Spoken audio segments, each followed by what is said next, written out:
Brace yourselves! Winter is coming! But how do I brace myself? Well, for that, you need a bracer. So let's show you how to make some bracers.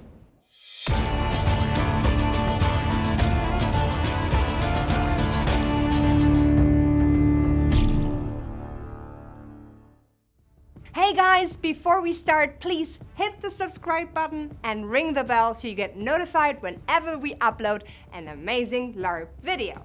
So let's talk about arm guards or bracers. They are a great way to get some extra details into any medieval or fantasy LARP costume. But how are they crafted?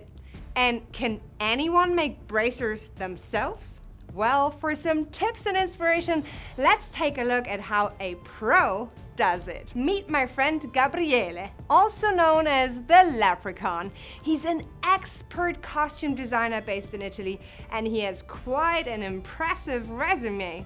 He has worked with the costume departments of movies like Pirates of the Carribean and Ben-Hur, or the TV show The Witcher. He is really a pro at costume design. So let's take a peek into his process of crafting these awesome pair of leather bracers. First off, he starts with a preliminary sketch where he develops the rough shapes, dimensions, as well as some of the details for the final product. Then he transfers the sketches to the right pieces of leather.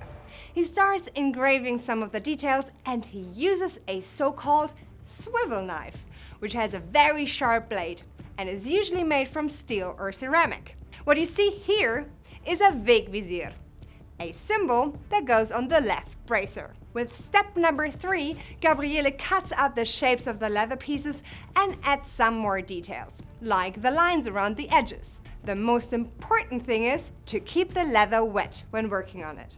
He uses a special blade to round the edges and this wooden edge tool to smooth them even further. Next up are the feathers. After cutting them out, Gabriele adds details by cutting and hammering all the individual lines. This will make them look super realistic after painting. He uses brown and black alcohol-based dyes, and as you can see, the tool parts become naturally darker, which makes them even better visible. Keep in mind that alcohol-based dyes usually get lighter when they dry, so Gabriele uses black dye on the edges while the first coat of paint is still a little bit wet. This lets the two colors blend together really good and creates this really awesome, amazing shading effect. He repeats this until he has reached the desired kind of contrast.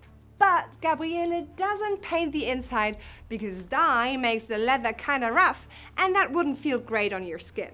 For some final details, he adds stitches to some of the edges. Usually, he would use his fork to get an even spacing of the holes, but for these tribal-style bracers, Gabriele just goes freestyle to make them look not too perfect. Now, it's just a matter of assembling the leather pieces, and a little bit of Leprecaun magic for the final result. This is the beautiful thing you'll get in the end.